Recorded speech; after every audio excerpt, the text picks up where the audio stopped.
Bem-vindo à minha visão interna, informada cientificamente sobre temas de saúde mental. Se você achar este vídeo interessante ou útil, por favor, curta e se inscreva no meu canal. Olá, este é o Dr. Todd Grant. A pergunta de hoje é se eu posso analisar a saúde mental e os fatores de personalidade que podem estar em jogo com Eric Harris e Dylan Klebold. Estes são os dois agressores que executaram o tiroteio de Columbine em 1999. Lembrete, não estou diagnosticando ninguém, apenas especulando sobre o que poderia estar acontecendo em uma situação como esta. Vou analisar a linha do tempo do massacre de Columbine, os fatores de saúde mental e personalidade envolvidos e o motivo por trás do evento. Então, qual foi o motivo de Eric e Dylan? Começando com a linha do tempo, vamos para 20 de abril de 1999 em Littleton, Colorado, Columbine High School.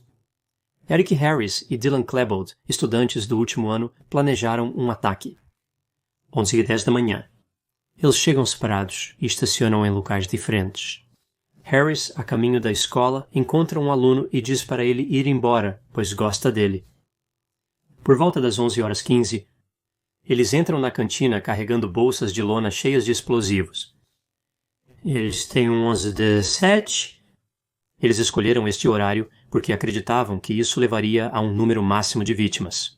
Em seguida, eles vão para seus carros e aguardam. Às 11h19 da manhã, um dispositivo explosivo diversionista detona em um campo a cerca de 3 milhas a sudoeste da escola, fazendo com que um cidadão chame a polícia. Isso foi feito para desviar a atenção da polícia. Pouco depois, testemunhas avistaram Eric e Dylan nas escadas exteriores oeste e ouviram um deles dizer, "Vai, vai." Então, evidentemente, Eric e Dylan perceberam que os explosivos que eles plantaram na cafeteria não iriam detonar. As bombas falharam em explodir, então agora partiriam para os tiros. Eles cada um puxou uma espingarda de uma das bolsas e nos próximos minutos eles atiraram em vários estudantes. Alguns foram feridos e outros foram mortos. Durante esse período, eles também lançaram explosivos. Alguns detonaram, outros não. Durante o ataque, Eric e Dylan alternaram entre as armas. Eric possuía uma espingarda de ação de bombeamento e uma carabina de 9mm, também conhecida como 9mm Parabellum. Dylan estava carregando uma espingarda de cano duplo e uma TAC-9, que é uma pistola semi-automática também calibrada para 9mm Luger. Testemunhas ouvem um casal dizendo, "Isso é o que sempre quisemos fazer. É incrível." Então vemos um componente sádico aqui logo no início do tiroteio. 11h22 da manhã. Um zelador liga para o delegado Neil Gardner. Ele afirma ser preciso no estacionamento traseiro. Um minuto depois, uma chamada para o 911 é feita e há um relato de uma menina ferida no estacionamento inferior sul. O delegado Gardner ouve outro delegado sendo aconselhado nessa chamada e ativa suas luzes e sirene. Neste ponto, Eric e Dylan atiram em um professor e um aluno na entrada oeste. Eles são feridos por estilhaços de vidro e metal. O delegado Gardner chega justo quando o professor e o aluno estão fugindo. Eric enfrenta o delegado disparando 10 tiros nele antes que sua arma trave. Gardner dispara 4 tiros de sua Glock 21, uma pistola semiautomática calibre .45. Harris gira para a direita, então Gardner pensa tê-lo acertado, mas Harris volta a disparar. Ele entra na escola pelas portas oeste. O delegado Gardner não o persegue. Outro delegado abordou Gardner quando Eric retornava à escola. Esse delegado disparou 3 tiros em Eric e errou. Eric e Dylan continuam a se mover pela escola, atirando em estudantes e professores. Segundo relatos, os dois estavam rindo enquanto seguiam para a biblioteca. Durante aproximadamente 3 minutos, eles se movem atirando aleatoriamente e lançando bombas de cano. Ninguém foi atingido até agora. São aproximadamente 11h29 da manhã. Eric e Dylan ferem um estudante e matam outro. Então eles atiram pelas janelas na polícia. A polícia revida. Neste ponto, Eric e Dylan começaram a atirar nos estudantes na biblioteca. O tiroteio dura até às 11h36 da manhã. Eles matariam mais 10 estudantes e feririam outros 12. Agora vemos Eric e Dylan começando a se mover pela escola, olhando nos quartos, mas eles não parecem interessados em entrar nesses quartos. Eles jogam várias outras bombas de cano. Eles seguem para a cafeteria, onde Harris tenta detonar bombas de propano atirando nelas. Eles conseguem detonar parcialmente uma das bombas, mas a maioria falhou na detonação. Muitas delas não explodiram.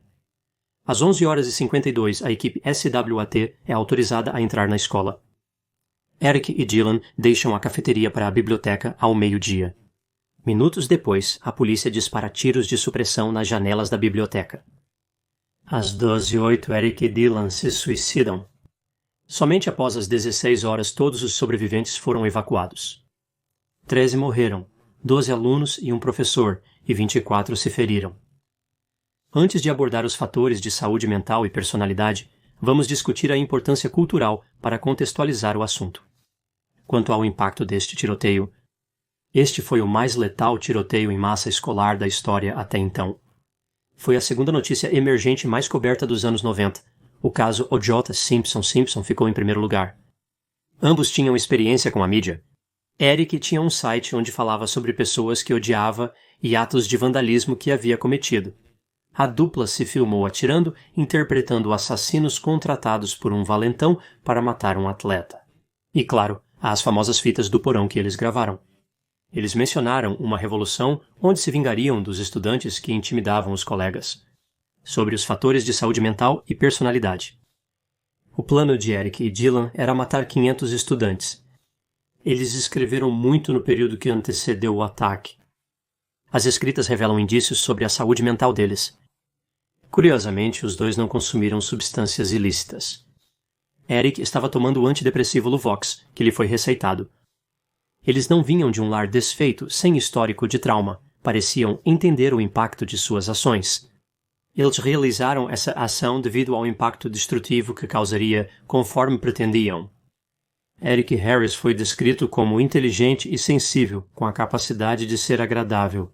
Alguns o consideravam atraente. Ele se comportava na sala de aula e não se destacava como um encrenqueiro. Conheceria Dylan na 7ª série.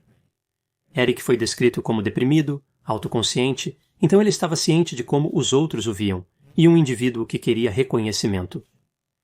Preso por roubar eletrônicos de uma van em 1998, ele foi diagnosticado com transtorno obsessivo-compulsivo e passou a tomar medicamentos psicotrópicos. Agora, o Federal Bureau of Investigation disse que Eric era um psicopata fora de controle, e há evidências para apoiar isso. Vemos que os pais de uma namorada que ia e voltava reclamaram em 1997 e 1998 sobre Eric e Dylan, mas pareciam enfatizar um pouco mais o comportamento de Eric. Eles disseram que ele fazia discursos violentos na internet e ameaçava explodir prédios com bombas de cano. Um mandado de busca foi preenchido pela polícia. A polícia nunca levou isso a um juiz. Essa informação foi escondida por 2 anos após o ataque, mostrando que a aplicação da lei nesta área podia guardar segredos, o que me faz questionar quantos outros eram capazes de mantê-los nesta situação. Por exemplo, a faculdade e a equipe da escola. Eric começou uma lista de pessoas que desejava prejudicar. Na lista estavam homens que o insultaram e mulheres que o rejeitaram. Ele declarou que adoraria matar todos os residentes de Denver, Colorado. Ele foi descrito como mau, sombrio, estranho, negativo. Ele se considerava esquizofrênico, claramente sem entender o que está envolvido nesse transtorno. Ele se descreveu como uma vítima, mas também era um agressor. Ele era um bom aluno, mas ficava irritado e hostil quando não estava na escola. Ele disse que estava cheio de ódio e que adorava ser assim. Eric enganou muitas pessoas. Vemos este exemplo com o pai do Eric, Wayne. Wayne atendeu o telefone. Era o dono de uma loja de armas informando que a munição encomendada estava pronta para retirada.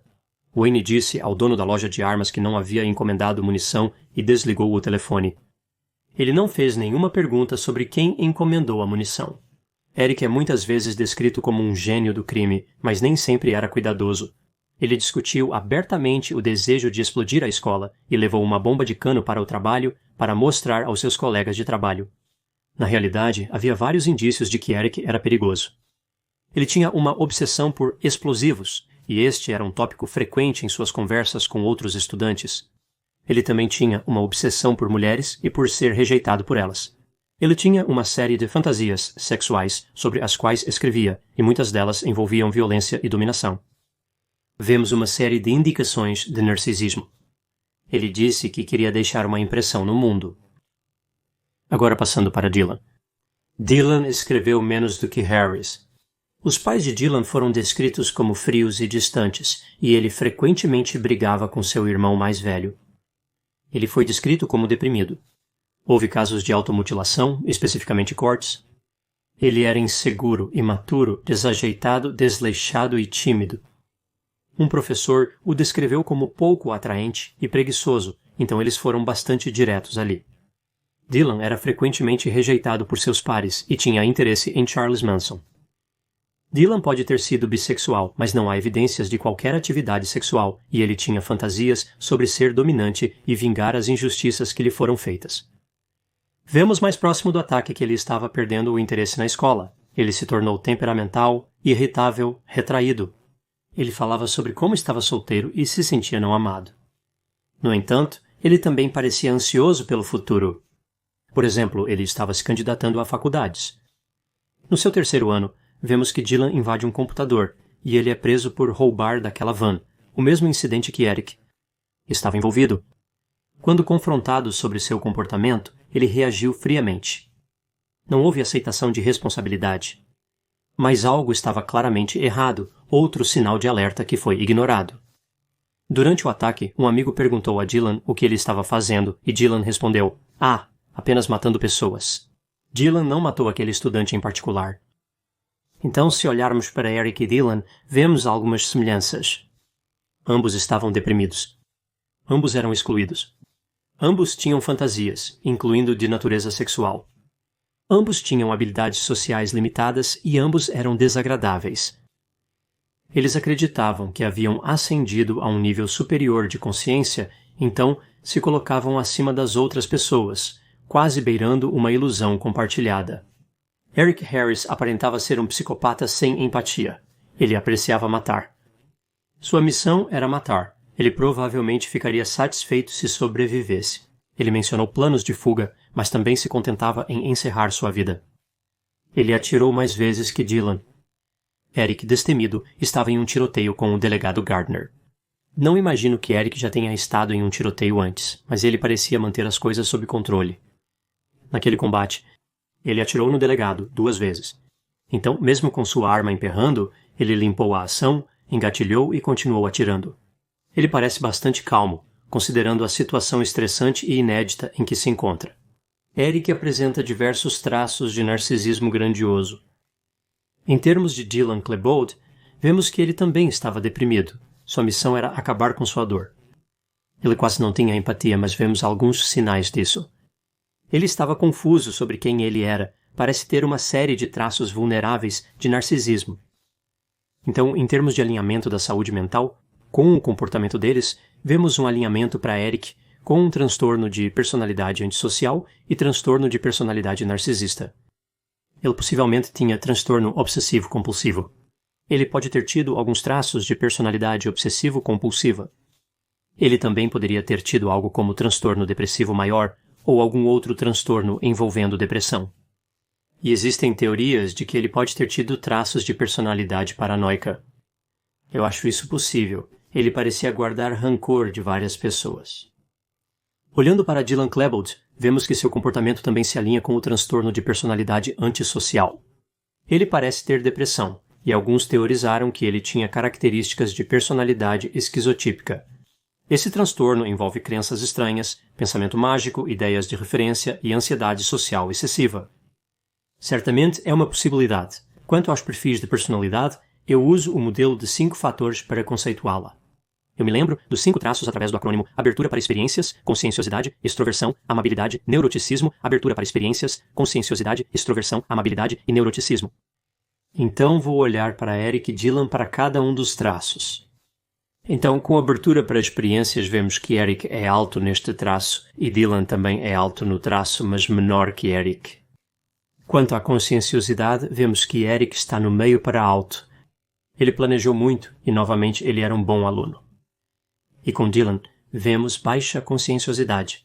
Ele era um aluno ruim e tendia a agir impulsivamente. Com a extroversão, vemos extroversão de médio alcance para Eric e baixa extroversão para Dylan. Ele era introvertido, ambos tinham baixa afabilidade, mas Eric era ainda menos afável.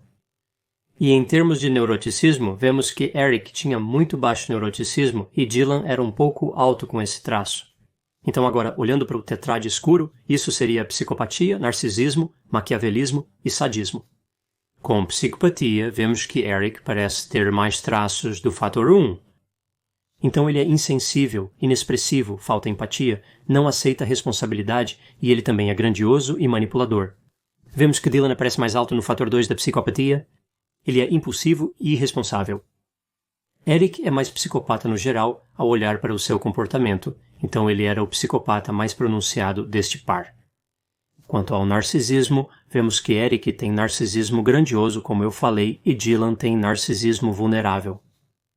Olhando para o maquiavelismo, Eric era alto em maquiavelismo, ele era cínico e tinha habilidades de planejamento.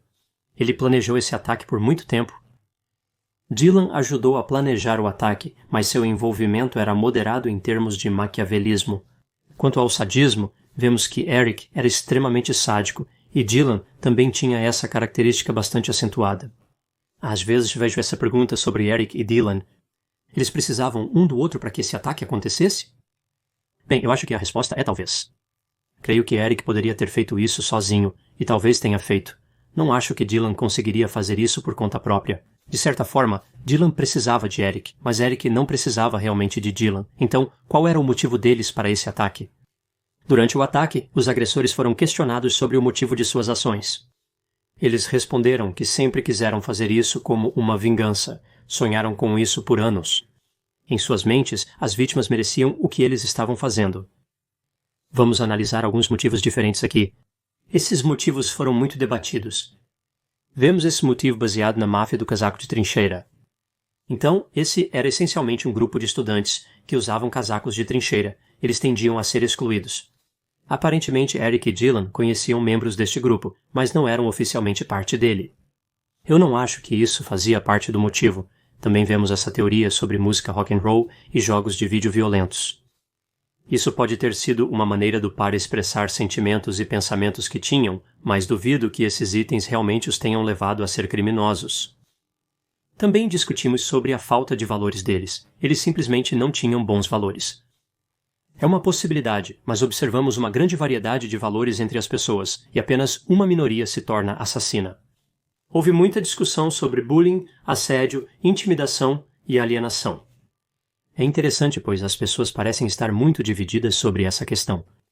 O corpo docente e o pessoal negam veementemente que houve qualquer tipo de bullying ou assédio excessivo na escola. No entanto, vemos bastante evidência indicando que houve. Eu realmente sinto certa negação sobre isso. Acredito que isso foi parte disso. Eu não sei se foi o maior contribuinte, mas acho que foi algo que influenciou o pensamento deles. Eles realmente pareciam querer se vingar. Outro possível motivo seria o ódio deles por outras raças e grupos religiosos. Eu acho que isso também fazia parte. E isso nos leva à ideia de doença mental. Nós vemos traços de personalidade patológicos, mas eu realmente não acho que eles tinham psicose. Então eu vejo isso mais como uma questão de personalidade do que um verdadeiro transtorno do pensamento, algum transtorno que envolve teste de realidade. Alguns dos comportamentos são estranhos e incomuns, mas eu não acho que realmente chega ao nível de delirante. Então ainda nos restam muitas perturbações de personalidade. E eu acho que uma grande parte disso foi realmente a fantasia narcisista. Eles tinham todas essas fantasias nas quais continuavam investindo e eventualmente tentaram viver várias dessas fantasias. Acredito que os fatores de saúde mental, especialmente de personalidade, foram uma parte significativa do motivo. Alguns outros fatores interessantes nesta situação, o massacre de Columbine, vemos que um número de pessoas realmente não sabia que o que esses dois estavam fazendo era um ataque, certo? Os colegas de classe acharam que era uma brincadeira. Alguns pensaram que eles carregavam armas de paintball. Uma professora pensou erroneamente que as armas eram brinquedos e estava indo dizer para eles pararem com isso. Então vemos apenas um alto nível de incredulidade, certo? Ninguém realmente esperava que esses dois fizessem algo assim, mesmo que houvesse sinais claros de alerta para algumas pessoas. Eu mencionei antes o tiroteio entre Eric e o delegado Gardner. Muitas pessoas criticaram o delegado por não ter atirado em Eric Harris. Vemos em um momento posterior que Eric disparou uma espingarda com uma mão e o recuo fez com que a espingarda subisse até o nariz dele, quebrando-o. Isso não indica que ele tinha muita experiência com armas de fogo. Ele era destemido, mas é realmente improvável que ele teria sido um combatente eficaz contra um policial armado. O problema aqui, eu acho, foi que este policial não estava preparado para a situação e a distância em que o confronto ocorreu. O delegado Gardner carregava uma Glock 21 calibrada em .45 Automatic Colt Pistol, uma pistola automática. Ela carrega 13 balas no carregador e uma na câmara. Vou presumir que o delegado Gardner tinha uma bala na câmara quando sua arma estava na coldre, e que ele tinha outros 2 carregadores. Aqui vemos que ele tinha um total de 40 balas. Então ele tinha que pensar em gerenciar sua munição, bem como acertar o alvo. Agora ele estava a 55 metros de distância de Eric quando disparou esses 4 tiros.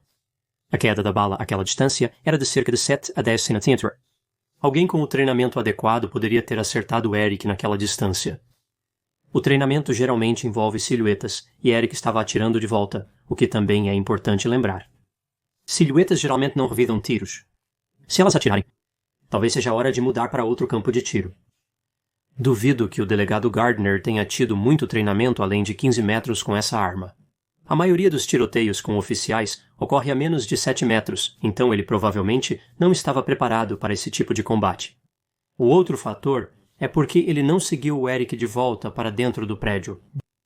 Acredito que foi um erro crucial, e ele estava apenas seguindo o procedimento que vimos na época. Se ele tivesse ido para o prédio, teria realmente nivelado o campo de jogo.